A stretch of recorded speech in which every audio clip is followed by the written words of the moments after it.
Shabbat Shalom, boa tarde. Hoje nós estamos no dia 25 do mês de junho do ano de 2022. É o calendário gregoriano. E pelo nosso calendário judaico estamos hoje no dia 26 do mês de Sivan do ano 5782.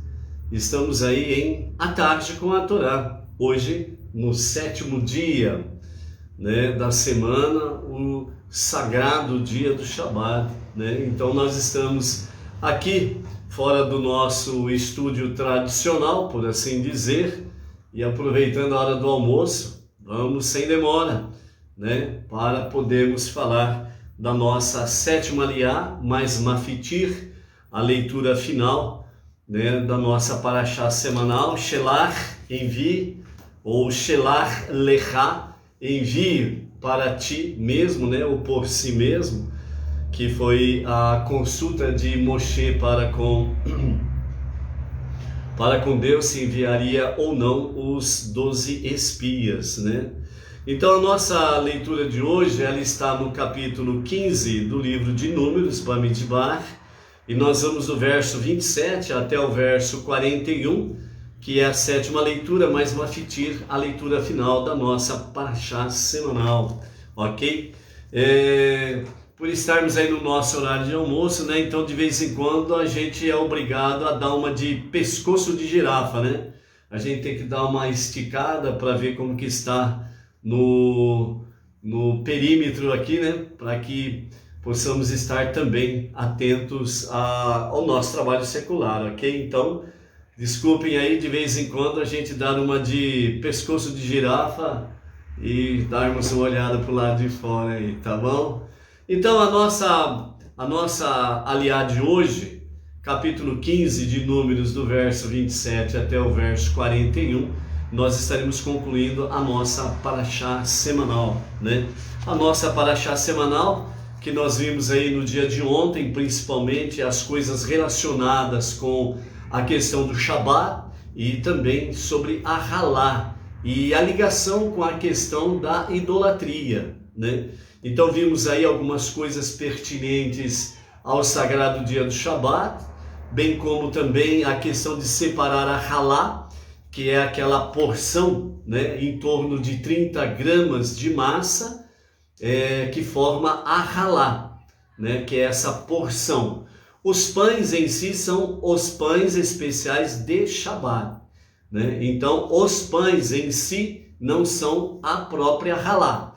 A Halá é aquela bolinha que é retirada em torno de 30 gramas e que era oferecida aos Kohanim como presente para Deus, ok? E depois da destruição do Beit HaMikdash, no ano 69 da nossa era comum, então os nossos rabinos orientaram desde então que essa Halá continue sendo separada, pois é um presente de Deus, pertence a Deus, E como não temos o Kohanim nem o Beit HaMikdash, então a orientação rabínica é exatamente o que? Essa mesma porção, Esta Halá, esta bola, em torno de 30 gramas, seja devidamente separada dos pães e ela permanece até ser completamente queimada, Então ela é queimada e depois disso, então ela está anulada, E então aí não tem problema algum você jogar fora, jogar para os pássaros ou algo semelhante, porque a porção da Halá, ela foi anulada, ok? Até ela ser anulada, é o presente de Deus, é a santidade para Deus, e é isso que você faz. Então é a forma de você, na atualidade, estar dando esse presente para Deus, ok? E a conexão com a questão da idolatria, o ensinamento que nós tivemos ontem, é exatamente sobre isso, Em que, de fato, todo lar, toda mulher que traz esta determinação para dentro da sua casa, seja ela judia, nem precisamos entrar em detalhe porque 100% é aplicado. Mas as Batinoa, os Beninoa nos seus lares, à medida que vai amadurecendo a sua fé monoteísta com fundamento judaico e orientação rabínica, então os lares dos Benei Noach, né, através das suas mulheres, das suas Batinoa, estão aí cada vez mais adquirindo, realmente aceitando essa orientação rabínica e estão praticando dentro dos seus lares. Isso é importantíssimo. Como vimos, né, todo lar, toda família que faz a sua conexão com o separar, né, a Halá, esta porção, ela está confirmando que realmente a sua vida e a sua casa, né, abandonaram de fato a prática idólatra, né? Então, só para concluirmos hoje sobre essa questão, mais alguns itens aqui que vamos comentar sobre isso, para podermos ter uma conclusão mais aprimorada sobre a questão da Halá, o separar essa porção, ok? Baruch Hashem. Estamos aí com o Roberto Andrade, de Paraguaçu Paulista, interior de São Paulo, né? O Roberto Andrade está perguntando se o pão contém fermento. Positivo, tem sim fermento, ok? Bem como também a Malu, lá do Distrito Federal, Brasília, a Luciana Rodrigues, lá de Marília, nossa região aqui, né? A Inês Martins, de Pirajuí, a nossa região, o Josélio Tavares, de Silveiras, interior de São Paulo, a Marli Estael, Vitória, Espírito Santo, ok? Baruch Hashem. Vamos aí, continuando, né, sobre esse aprendizado aqui da nossa Aliyá. E nós já vamos ter que fazer uma interrupção aí, que nós vamos ter que atender aqui a portaria. Vamos juntos lá, falando e comentando e fazendo aí a distribuição e o atendimento, né? São os percalços aí, ok, gente? Aí, Baruch Hashem. Pois não? Vou pegar o caminhão do Rogério. Do Rogério, sabe a placa? É o Trucão, não é o meu. Qual que é a empresa? Eu corto. Ah, tá. Deixa eu avisar, né? Ali do lado direito, né? Você já sabe onde é, né? Lá. Aí na hora de sair daqui eu pego os dados, senhor.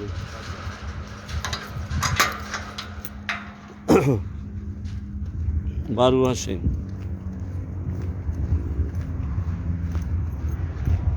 Então, amados, a nossa perspectiva sobre a separação da Halá é exatamente para que nós possamos cada vez mais estarmos aí dentro da orientação rabínica e fazendo a vontade de Hashem, ok? Sobre a questão da porção da Parashá, da Halá, né? Os nossos mestres, eles falam sobre uma questão de uma bênção para o lar. Então, dentro da vida judaica, sem comentários, já se faz isso automaticamente, né, há milhares de anos, né? E as Batinoa, né, os lares Benei Noach estão aí seguindo a orientação rabínica e o exemplo propriamente dito da nossa prática, né? Então, a mulher, ela sempre é tida como o esteio do lar, né? E dentro desse aspecto aí, é o sustento familiar, o sustento físico, o sustento espiritual, né? Em observância sempre às mitzvot de Hashem. E com isso, ela confere, né? A Batinoa, é conferido, sem sombra de dúvidas, uma mensagem espiritual a este alimento, a essa prática, e tendo essa determinação. Então, quando a mitzvah de separar a Halá, ela é incorporada realmente na prática diária, então o sustento realmente, e essa é a grande mensagem, né, que a mulher traz para o lar judaico e para o lar Benei Noach, que na realidade, né, todo o nosso sustento chega até nós através das mãos de Deus, as mãos divinas. Do mesmo modo, que não podemos ingerir o pão a não ser que tenhamos separado a halá, esta porção de 30 gramas em torno. Também uma porção do nosso sustento é sempre reservada para a caridade, que é dada livremente do bom e do melhor. Então, dentro desse aspecto, nós temos exatamente o quê? Nós temos exatamente a questão da prática em si, né? Do alimento espiritual dentro do lar, dentro da família, e também a prática no sentido de que é necessário também, né, estar dentro do aspecto da tzedakah, né? Tzedakah é doação, oferta, dízimos, dentro desse aspecto. Então, esta é uma parte sendo reservada da doação para a caridade. É exatamente aquele que bate a tua porta, que você não pode dispensá-lo de mãos vazias, né? Então você precisa dar algum tipo de alimento que aquela pessoa possa ingerir imediatamente, né? Um prato de comida que ela pode comer imediatamente, frutas, biscoitos e etc, ok? Agora, quando a pessoa, você sabe que ela vai pegar o alimento cru para levar para casa e fazer a sua alimentação, então aí é só fazer, ok? Só um minutinho que eu vou fechar o portão. Ei, meu Deus.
De volta.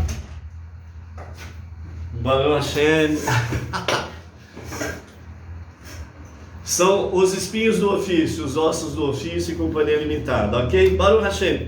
Então, retornando aí, né, o nosso ensinamento, então, os nossos sábios, né, falam que a respeito dessa mitzvah de separar a halá, eles dizem, né, isto fará com que a bênção paire sobre sua casa. Então é aquela questão, bênção sobre a casa, sobre a família, né? Então tudo aquilo que vem para agregar como bênção, Baruch Hashem. Então a mulher tão influente na formação dos valores e atitudes dos membros da família, traz bênção sobre seu lar e família através dessa mitzvah, e instila fé em Deus nos que a rodeiam. Então a mitzvah de separar a halá simboliza toda a prática de kashrut, enfatizando a elevação do físico e mundano a reinos de santidade. Então outra ensinamento nesse aspecto é exatamente que todo lar Benei Noach, em que faz a separação da halá, essa pequena porção, a pessoa, a família, a Bat Noach, ela está trazendo para dentro do seu lar exatamente aquilo que Deus quer, a elevação do físico, do material, do nosso mundo físico, material, em níveis de santidade, elevando a santidade. Esta é também uma das formas de nós abreviarmos a revelação do justo e o verdadeiro e único Mashiach, ok? Então, no sentido de separar a halá, vamos falar das medidas, né? Ou dos pesos, por assim dizer, daquilo que é feito dentro realmente da casa judia, né? O que toda mulher judia o faz e várias batinôs estão fazendo também. Então, quando a quantidade de farinha é inferior a 1,230 kg, não faz a separação da halá. O peso é abaixo do pedido. Quando o peso da farinha, quando se faz halá, aliás, quando se faz os pães especiais de Shabat, o peso da farinha gira entre 1.230 gramas até 1.666 gramas, né? Então aí separa-se a halá. Para o lar judaico, né, essa separação, a mulher judia não faz a bênção. A batinoa, ela não faz a bênção em nenhum momento. Mas tem uma frase que ela pode dizer que realmente está dentro da vontade divina e também é bênção para a família, ok? Quando o peso da farinha, já vamos falar a frase, quando o peso da farinha ela é superior a 1,666 kg, então aí faz para o lar judaico, né? Faz a separação da halá, mais a bênção específica sobre esse momento da separação. Para conhecimento, né, de todos, né, a bênção que a mulher judia faz dentro desse aspecto aí, e a batinoa, ela não faz a bênção, e vamos explicar o motivo já. Então a bênção diz assim: Baruch atah Hashem Eloheinu melech haolam asher kideshanu bemitzvotav vetzvanu lehafrish halá. Bendito és tu, eterno nosso Deus, Rei do Universo, que nos santificou com seus mandamentos e nos ordenou separar parte da massa, né?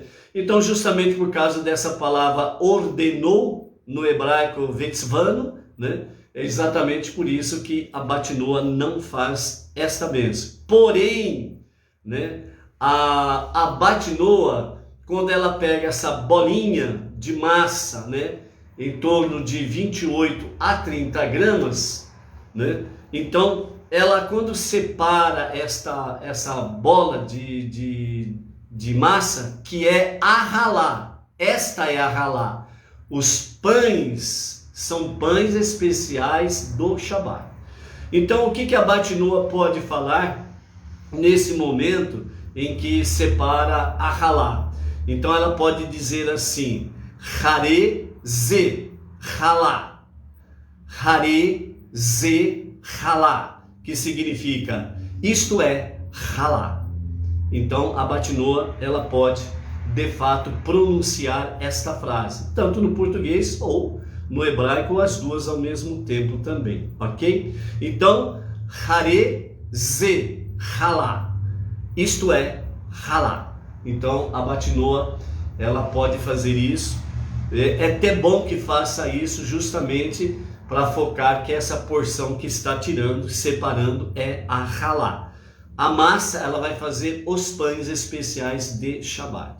Então, já que não podemos então dar a massa aos Kohanim, então ela é inutilizada, ou seja, então ela é queimada, né? E depois de queimada ela pode ser jogada para os pássaros ou ser jogada fora, né? Então ela foi anulada. Até esse momento dela ser queimada está sendo uma santidade para Deus, um presente para Deus, ok? Então, apesar da separação da halá ser uma das 3 mitzvot especiais, né, da mulher, qualquer pessoa acima da idade do bar ou bat mitzvah pode cumprir a mitzvah quando necessário, ok? Então, esse é o aspecto mais, para concluirmos a questão da nossa da nossa questão da separação da halá, ok? Só para conhecimento, né, essa porção de halá separada, essa porção de massa, no hebraico ela é também chamada de kezait, né, que é, aliás, essa porção separada, ela é comparada a uma azeitona, né? Então, kezait é uma azeitona, então a porção da halá, ela é comparada a uma azeitona no tamanho natural, né? Em torno de 28 e 30 gramas, né? Kezait, tá bom? Ok, Baruch Hashem. Outra curiosidade, agora para encerrar mesmo essa questão, tá bom? Por exemplo, quando se faz bolo, né? Então não tem como separar, né? Então aí a orientação é exatamente o que? O bolo depois de pronto, né? Corta-se uma fatia, né? Aí diz, né? Harei ze halá, isto é halá, e aí ela queima essa fatia, e dessa forma então a fatia ela fica como o presente para Hashem, ok? Baruch Hashem. Vamos em frente, né?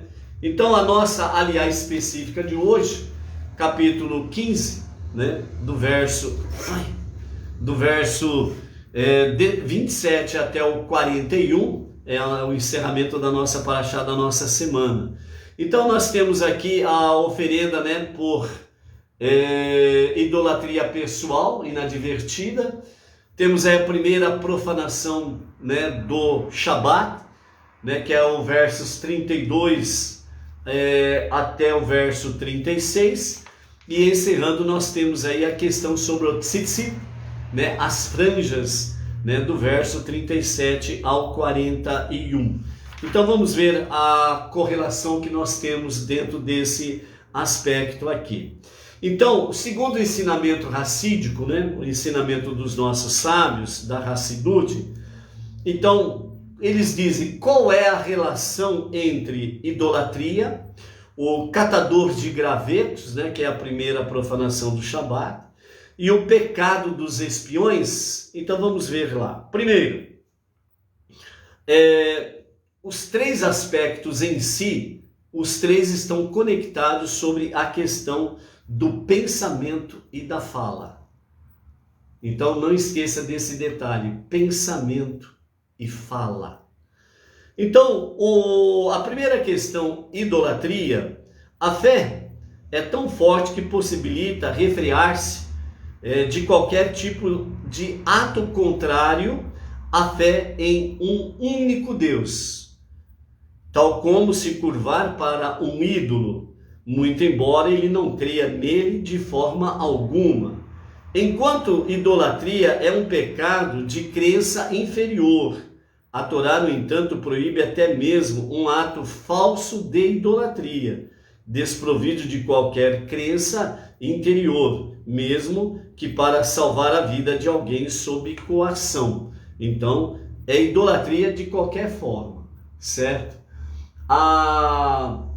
O segundo aprendizado sobre o ato do catador de gravetos, né, que nós vamos ver aí, de profanar o Shabat, estava desprovido da intenção necessária para ser considerado um ato biblicamente proibido. Entretanto, a lei da Torá enfatiza a importância de perceber a realidade e julgou este ato passível de morte. O ato de autossacrifício do catador de gravetos, segundo o sábio Tosafot, Tosfot, melhor dizendo, assim demonstrou de uma maneira explícita a primazia da ação do serviço divino, né? Resumidamente sobre a questão do catador, né, ou a primeira profanação do Shabat. Então, segundo os sábios, eles falam que este varão, ele tinha o nome de Tselofihad, né? E ele viu exatamente todos os acontecimentos desde Miriam, os 10 espias, a rebelião, né, contra Deus, contra Moshe e Arão, né? Viu exatamente o perigo da idolatria, Então ele fez um alto sacrifício no dia de Shabat, segundo os nossos sábios. Ele voluntariamente foi buscar gravetos, foi fazer um trabalho proibido no Shabat. E o trabalho proibido no Shabat era exatamente a questão da pena capital. Mas ele foi, segundo os nossos sábios, fala que ele fez isso de forma consciente, como um alto sacrifício, para mostrar ao povo a importância de obedecer o mandamento e não se rebelarem contra Deus. Então, por isso, né, essa ação do catador de gravetos, lenha, né, vem trazer essa questão do alto sacrifício. Ele mostrou, ele viu, naquele momento, ele viu a única forma de mostrar ao povo em si o perigo enorme que eles estavam correndo em profanar o Shabat, porque eles já estavam vindo profanando várias coisas. Então ele estava mostrando, cuidado, não profanem o Shabat. Então ele fez um alto sacrifício para mostrar pelo exemplo do perigo que o povo estava correndo. E o terceiro aspecto, que é exatamente o pecado dos espiões, foi motivado por um desejo de permanecer no deserto, onde o serviço a Deus era basicamente intelectual, diferente da entrada na terra, onde a ênfase seria na observância prática, né? Então, os 10 espias, eles simplesmente não queriam entrar na terra porque eles teriam que trabalhar, eles teriam que se preocupar mais com o mundo dentro do aspecto físico, material, e no deserto eles tinham tudo. Tinha sede, água tinha. Tinha fome, alimento tinha, etc. e tal. Então se dedicavam mais ao estudo da Torá. Então esse isolamento é o que Deus não quer. Então por isso, né, essas lições que temos aí sobre esses três aspectos, sobre idolatria, o catador de gravetos e o pecado dos espiões. Nos versos 37 e 41, nós temos aí a questão sobre a mitzvah, explicitamente para os judeus, do tzitzit. Vamos conhecer e vamos ver o que nós podemos aprender exatamente dentro desse aspecto aqui. Antes de entrar nisso, vamos recordar o que o Rebbe Menachem Mendel, o líder da nossa geração, diz, né? Que nós não podemos esquecer, em hipótese nenhuma, a nossa fonte essencial. Então, é isso que nós não podemos esquecer, ok? Então, dos versos 37 a 41, nós temos aí sobre a questão do tzitzit, as franjas, e também sobre a questão delas serem colocadas nos 4 cantos das vestes, e ela tem um fio azul chamado de lã turquesa, né? Então, vamos ver aqui o que nos faz exatamente isso, né? Um grande ensinamento que tem para o tzitzit, que vamos ver mais detalhes ali, mas antecipando o pequeno detalhe para a gente ter em mente, que é o que? A visão principal do tzitzit é para recordar os mandamentos divinos e não darmos margem à nossa má inclinação. Ok? Esse é o meu ensinamento. Vamos em frente aqui. Então vejam bem, por exemplo, o que Rashi diz. Rashi, ele fala da seguinte forma sobre a questão do tzitzit. Então ele diz assim: o valor numérico da palavra tzitzit é 600. Acrescenta-se a isso 8, que é correspondente ao 8 fios que tem no tzitzit. E depois disso tem 5 nós no tzitzit, nas franjas. Então, temos 600, mais 8, 608, e mais 5, que são os nós, mais 5 dá 613. Então, dentro desse aspecto, 613 mitzvot, mandamentos, 613, conexão 100% com os judeus. Está vendo por que o Benei Noach não usa talit? não usa tzitzit, porque o seu número total é 613, ok? Então vejam como que é explicitamente uma vestimenta para o judeu, ok? Temos aí aquela questão sobre o talit katan e o talit gadol, né? Então o talit gadol, que é o grande talit, que é exatamente o manto, né, de oração, que é colocado sobre os ombros, a cabeça do judeu. Então esse é o talit gadol, o grande talit, né, que o judeu ele se cobre com o talit no seu momento de prece. Tem o talit katan, que é o pequeno talit, o qual é usado debaixo da camisa, né, debaixo da roupa. Então, por assim dizer, é a segunda pele do judeu. Ele usa debaixo da sua roupa, né? Que nem uma camiseta sem manga por baixo de uma camisa, né? E onde ficam à mostra os 4 cantos do talit katan, né? Mostrando o tzitzit, ok? Então essa é a diferença de talit katan e talit gadol, certo? E quando são usados os tzitzit?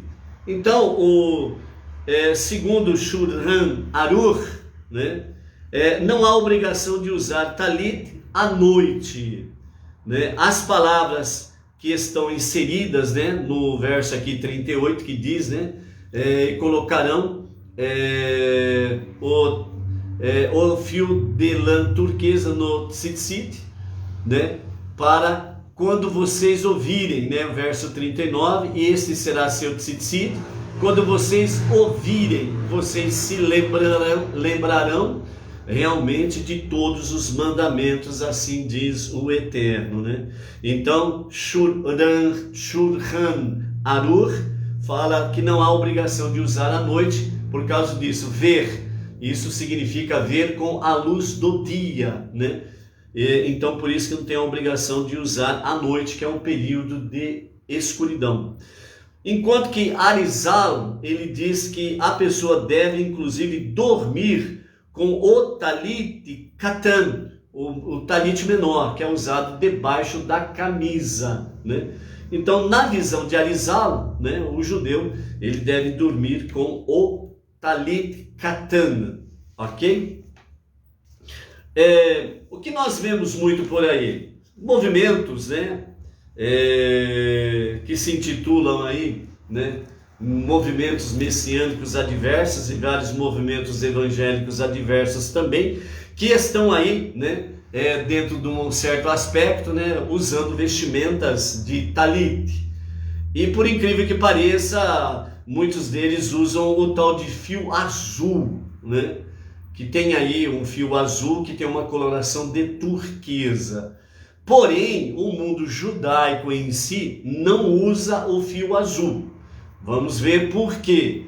Se o povo judeu tem razão ou se esses segmentos, né, evangélicos, messiânicos, cristãos têm razão, ok? Então, quando se fala do fio, né, no verso 38, né, 37, 38, né, sobre a questão do fio azul, né, que fala fio de lã turquesa, ok? Né? Então, o que os sábios falam? Os fios turquesa do tzitzit são uma alusão a abandonar o mal, a questão negativa, ou a má inclinação, e servir a Deus por temor. Os fios brancos aludem a fazer o bem, é a questão positiva, e servir a Deus com amor. Então nós temos aqui temor e amor para servir a Deus. Nos dias de hoje, o corante turquesa, que era retirado do animal terrelet, né, não está disponível para nós já faz muito tempo. E por isso os 8 fios são brancos. Isso nos ensina que, hoje em dia, nossa ênfase é servir a Deus, deve se basear no amor e na positividade, certo? Então, dentro desse aspecto aqui, o mundo judaico há milênios usa 8 fios brancos, porque o animal que era tirado, realmente aquela coloração azul turquesa, ele não existe mais, esse animal propriamente dito. Então, de onde tem a origem, a fonte exatamente da cor turquesa para atingir o fio azul, não existe mais esse animal. Então, portanto, o mundo judaico não usa. Estão aguardando os dias de Mashiach, onde esse animal ele voltará a existir, e então haverá o azul, o fio de lã turquesa original da fonte, e não o artificial. Então, portanto, né, amados, mais uma vez, os judeus têm razão, ok? O resto aí é melhor pensar nos seus conceitos e renovar os seus conceitos aí, ok? A nossa Hassidut, né, o pensamento racídico, ele nos fala sobre, quando diz, né, o verso 40, né, sobre a questão de todos os mandamentos, né, todos os meus mandamentos, o propósito da mitzvah do tzitzit é a dedicação completa a Deus, que tem suas raízes na própria essência da alma. Assim, a Torá menciona que não apenas vocês se lembrarão de todos os mandamentos de Deus, como mais ainda, vocês se lembrarão e cumprirão todos os meus mandamentos, versos 39 e 40, indicando uma ligação com a própria essência de Deus, né? Para nós, Bnei Noach, qual é a forma de nós nos conectarmos com a essência de Deus? Exatamente fazendo sempre e constantemente a nossa recordação da nossa fonte. Qual é a nossa fonte? Deus. Qual é a nossa fonte essencial? Deus. Qual é a forma de nós estarmos nos conectando com Ele? Como Bnei Noach, as nossas 5 bases: Teshuvá, Tefilá, estudo da Torá, estudo das 7 leis universais, e a Tzedakah, dentro de doações, heranças, ofertas, dízimos, né? Praticar atos de caridade, atos de bondade, tudo dentro da Tzedakah, entendeu? Então, entre aspas, né? Para o Bnei Noach, o nosso tzitzit são essas 5 ações que nós podemos fazer, porque estaremos sempre em conexão com a fonte essencial da nossa vida, Deus, ok? Então, por isso o Rebbe diz assim: recordar a fonte. Entendemos a necessidade das franjas para nos recordar dos 613 mandamentos, ele falando explicitamente judeu para judeu. Mas por que necessitamos também da roupa na qual as franjas estão atadas? Por que não carregar unicamente as franjas? Então agora aqui começa o ensinamento mais profundo do nosso Rebbe, que vai nos falar sobre a vestimenta no sentido da tzitzit e no sentido de comida. Então ele diz que essas 2 questões são as necessidades básicas e principais de todo ser humano: o cobrir-se e o alimentar-se, ok? O alimento se torna parte de nós quando o ingerimos, enquanto a roupa sempre permanece fora de nós. A comida, então, alude aos aspectos da Torá, adentra no nosso interior, que podemos compreender e digerir, ao passo que a vestimenta de 4 pontas se refere ao que fica mais além da nossa capacidade de captação. A ordem de atar franjas a uma vestimenta indica que não basta apenas recordar os mandamentos. Vestir tal roupa nos ajuda a recordar que a Torá e os mandamentos se originam na sabedoria de Deus, que transcendem as limitações do intelecto humano. E esta é a grande lição para nós, Belém Noar, né? É exatamente que a Torá e os mandamentos se originam na sabedoria de Deus, que transcende as limitações do intelecto humano. Por isso, nós precisamos permanecer constantemente na nossa conexão com Deus, para que nós possamos estarmos ombro a ombro com o nosso irmão mais velho, o povo judeu, trazendo mais santidade para este mundo, trazendo mais luz, mais presença divina, trazendo mais compreensão da unidade e da unicidade de Deus, trazendo o monoteísmo com fundamento judaico e orientação rabínica, trazendo cada vez mais que realmente para as nações nós temos essas 5 bases e que é importante nós estarmos retornando à essência da nossa vida, a fonte essencial de todas as coisas, Deus. E assim nós estaremos junto com o povo judeu, abreviando os dias para a revelação do justo e o verdadeiro Mashiach. Ok? Para você, família e toda a comunidade, um bom encerramento de Shabbat, uma ótima Havdalah, e que todas as baterias estejam aí firmemente recarregadas para que os 6 dias da semana comum que temos aí pela frente possam aí, sem sombra de dúvidas, estar aí cada um de nós conectados com a nossa fonte essencial e assim estarmos fazendo com temor e amor, praticando realmente as 7 leis universais, mais algumas mitzvot com orientação rabínica, o estudo da Torá, o estudo das 7 leis universais, as nossas preces diárias. Que Mashiach seja para os nossos dias e que seja para agora mesmo. Amém. Ve amém. Shalom, Shabbat Tov. Até amanhã.